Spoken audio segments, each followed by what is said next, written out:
Jangan lupa subscribe YouTube channel Metro TV News dan jangan lupa nyalakan notifikasinya. Pemirsa, survei indikator politik menunjukkan 41% responden masih enggan menerima vaksin COVID-19. Sebagian besar beralasan masih khawatir dengan efek samping vaksinasi.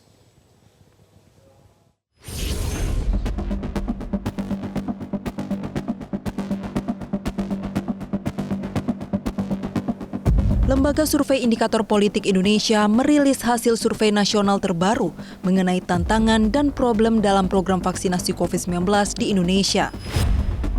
Survei indikator politik terhadap 1.200 sampel menggambarkan sebanyak 41% responden masih enggan menerima vaksin COVID-19. Sementara yang sangat bersedia sebanyak 15,8% dan cukup bersedia sebanyak 39,1%. Direktur Eksekutif Indikator Politik Indonesia Burhanuddin Muhtadi dalam rilis survei secara daring pada Minggu 21 Februari mengungkapkan, alasan paling dominan para responden menolak vaksin karena alasan efek samping vaksin. Meskipun surveinya sudah dilakukan setelah Presiden sendiri langsung menjadi orang pertama ya untuk divaksin, itu masih banyak yang nggak bersedia. Total tuh 41%. Kurang bersedia atau sangat tidak bersedia. Selain itu, Burhanuddin mengatakan kehalalan vaksin COVID-19 juga menentukan kesuksesan program vaksinasi. Sebanyak 81,9% responden bersedia divaksin jika vaksin COVID-19 dinyatakan halal. Majelis Ulama Indonesia dan pemerintah pun telah menyatakan bahwa vaksin Sinovac dijamin halal dan suci. Namun hal itu tidak serta-merta membuat masyarakat yakin sepenuhnya dengan efektivitas vaksin. Burhanuddin pun menggarisbawahi pentingnya strategi komunikasi pemerintah yang menyasar isu spesifik untuk meyakinkan masyarakat terkait vaksinasi. Gubernur Jawa Barat Ridwan Kamil menggarisbawahi temuan bahwa generasi Z memiliki tingkat kepercayaan terhadap vaksin paling rendah dibanding kelompok usia lainnya. Ia menyatakan pendekatan terhadap kelompok usia tertentu perlu dilakukan sesuai konteks dan menjadi pekerjaan rumah bagi Provinsi Jawa Barat dengan jumlah penduduk tertinggi di Indonesia. Kami akan melakukan komunikasi publik secara spesifik, ya. Jadi tidak digeneralisasi.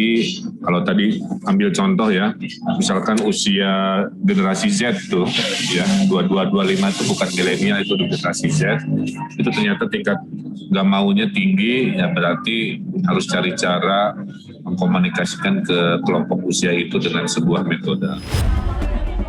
Sementara itu, Gubernur Jawa Tengah Ganjar Pranowo mengatakan, narasi dan data diperlukan untuk meyakinkan masyarakat terkait vaksin COVID-19.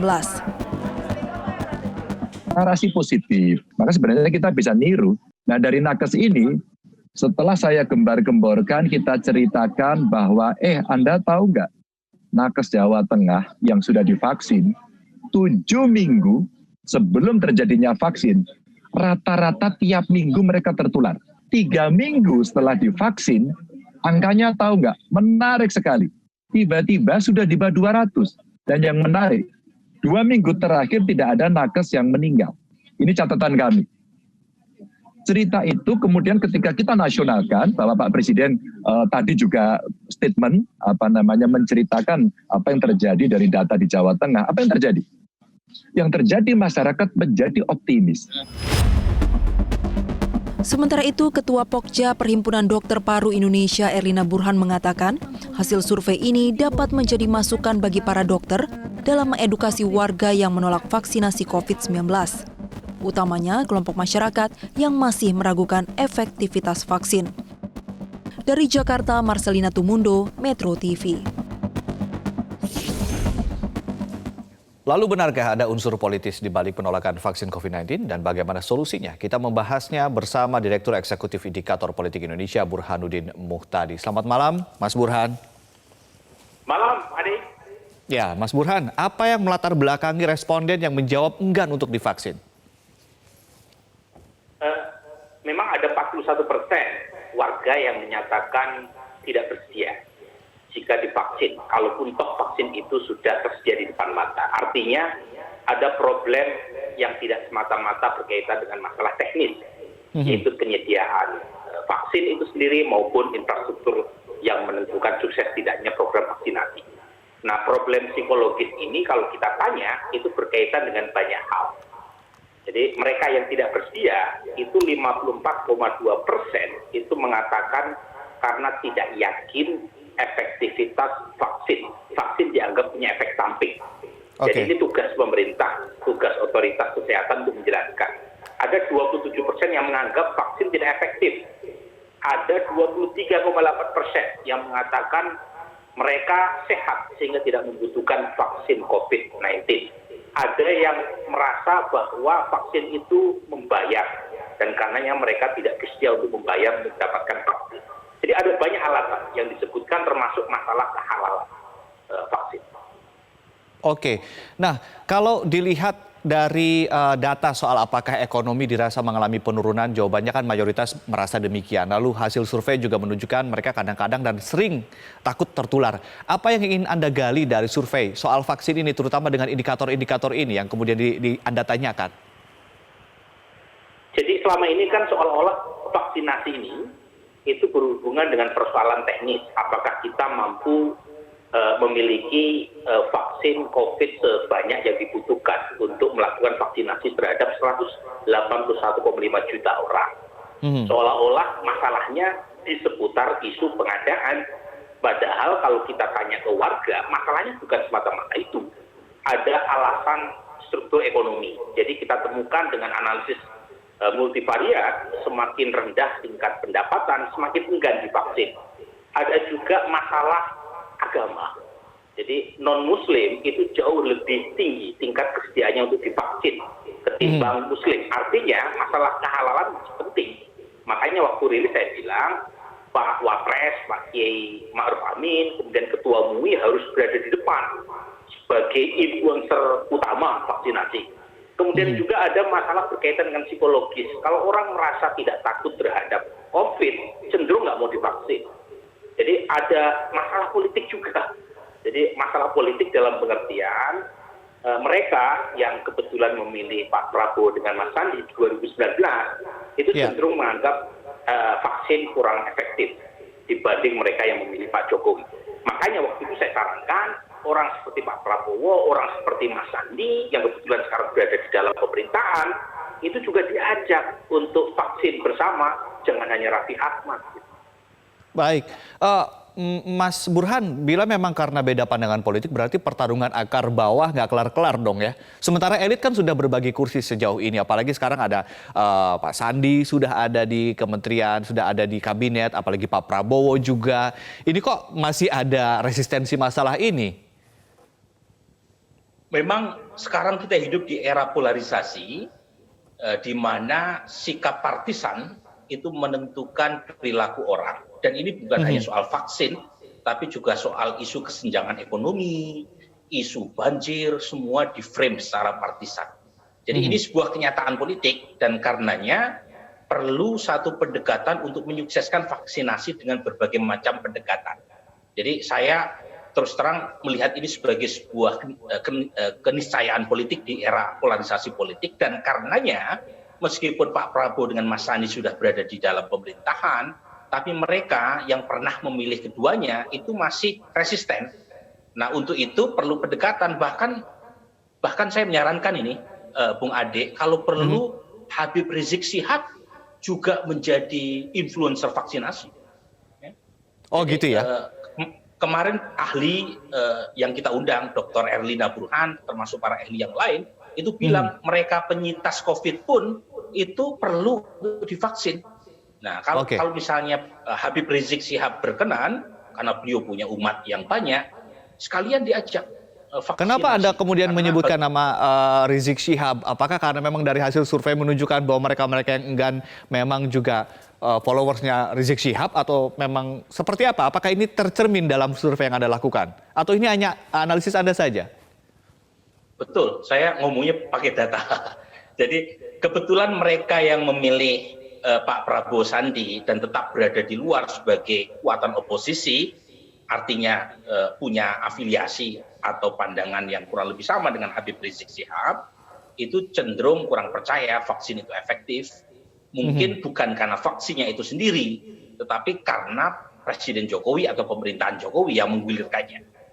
Nah, kalau misalnya Pak Prabowo yang diajukan di depan, masalahnya Pak Prabowo sudah menjadi bagian dari pemerintahan Pak Jokowi. Jadi harus dicari figur-figur yang masih konsisten di oposisi, yang punya umat. Nah, apalagi kalau dilihat data survei saya menunjukkan 81% responden itu masih menganggap penting vaksin itu halal. Jadi pertama ada irisan politik, Habib Rizik Syihab ini kenapa penting sebagai juru bicara utama vaksinasi. Yang kedua adalah bagaimanapun beliau ini ulama. Ya. Jadi kalau misalnya Habib Rizik yang langsung menjadi influencer vaksinasi, setidaknya kita bisa mengurangi mereka yang sekarang masih resisten terhadap program ini. Baik, itu salah satu rekomendasi yang kemudian muncul begitu ya. Nanti kita juga ingin mendengarkan rekomendasi-rekomendasi lain dari hasil riset yang kemudian Anda lakukan usai jeda, dan pemirsa tetaplah bersama kami, Prime Time segera kembali.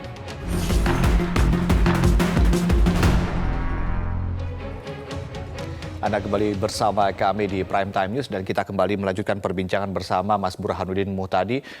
Mas Burhan, kalau kita lihat di awal ketika vaksinasi, Presiden Joko Widodo menjadi orang pertama yang divaksin. Apakah ini kemudian ada hasil riset di survei Anda yang menunjukkan bahwa ada peningkatan kesadaran orang dan ketersediaan atau kebersediaan orang untuk ikut divaksin, Mas Burhan?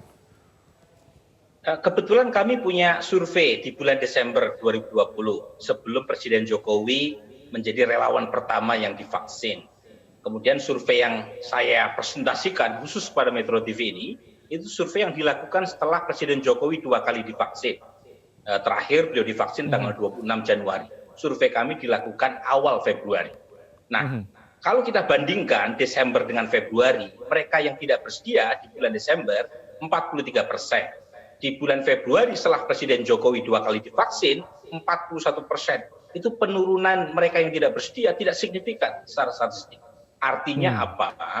Artinya ada sisi atau segmen pemilih yang resisten terhadap vaksin yang tidak tergerak dengan vaksinasi yang dilakukan oleh Presiden Jokowi. Nah, untuk itu saya sarankan kemarin di depan banyak kepala daerah untuk melakukan terobosan untuk menyukseskan vaksinasi. Mengapa? Penting sekali karena vaksin ini itu untuk menciptakan herd immunity. Nah, kalau misalnya ada 41% yang tidak bersedia, gagal tujuan utama untuk melakukan vaksinasi. Karena 4 dari 10 orang menolak untuk divaksin. Nah, siapa mereka? Terutama adalah kelompok Muslim. Ini kelompok Muslim kan mungkin sosialisasi pemerintah belum cukup masif bahwa vaksin itu halal. Makanya perlu pendekatan khusus pakai bahasa agama untuk menyatakan vaksinasi itu halal. Tapi selama ini kan nggak kurang-kurang tuh Mas Burhan, sosialisasi dari MUI, bahkan dari Wapres sendiri juga sudah melakukan sosialisasi, bahkan mengatakan bahwa ini adalah fardu kifayah. Nah, apa yang kurang kalau menurut Anda, kalau dari sudut pandang para ulama untuk mensosialisasikan vaksin ini? Kalau kita bicara sesuatu yang penting seperti vaksin, kita tidak bisa pakai perasaan bahwa sudah maksimal, sudah kerja keras. Datanya belum menunjukkan itu. Mereka 41% yang menolak untuk divaksin, itu masih banyak yang menolak karena alasan vaksinnya dianggap tidak halal. Berarti sosialisasinya yang masih kurang maksimal. Jadi makanya tadi saya sarankan berbagai macam cara, termasuk ulama-ulama yang selama ini menjadi pengkritik keras Presiden Jokowi, diajak. Ini bukan problem politik, ini problem kita sebagai bangsa membutuhkan kebersamaan dari semua gitu ya, elemen masyarakat agar sukses. Nah, termasuk juga jangan lupa pendidikan menengah ke bawah. Nah, mereka merasa tingkat engagement-nya terhadap vaksin rendah. Anak muda ini juga problem karena mereka merasa sehat, merasa nggak perlu divaksin. Salah. Jadi hal-hal semacam ini kita perlu dekati dengan pendekatan yang lebih spesifik, tidak one size fits all, agar vaksinasi ini sukses. Sehingga kita bisa lepas dari persoalan COVID-19 dan bisa recovery, bisa pulih dari semua sisi. Baik. Mas Burhan, tadi kita sempat menyinggung bahwa ini ada masalah residu Pilpres 2019 begitu ya. Apa yang sebetulnya bisa dilakukan oleh katakanlah Prabowo atau Sandiaga Uno untuk ikut mensosialisasikan ini, dan apakah itu akan efektif atau tidak? Memang secara analisis bivariat ada residu pilpres, tetapi ketika kita kontrol dengan analisis multivariat, itu kita tampilkan semua kemarin dalam rilis, efek pilpres itu hilang. Artinya signifikansinya itu hilang kalau dikontrol dengan variabel lain. Itu terlalu teknis, tetapi secara bivariat memang terkonfirmasi ada efek pilpres. Nah untuk itu ya tadi di sebuah acara Pak Mardhani Alisera dari PKS bagus sekali mengatakan PKS mendukung 100% program vaksinasi pemerintah karena tidak dilihat sebagai program pemerintah mereka yang mendukung Pak Jokowi saja, ini program bersama. Jadi suara-suara seperti Mardhani Alisera dari PKS, suara-suara dari Demokrat, suara-suara dari ulama yang selama ini mengkritik keras mereka yang berada di barisan oposisi pemerintah harus dirangkul bersama. Makanya tadi saya mengusulkan jangankan orang seperti Pak Prabowo, Mas Sandi, Mas Anies, bahkan orang seperti Habib Rizik Syihab pun kalau perlu untuk memastikan program ini sukses, diajak bareng.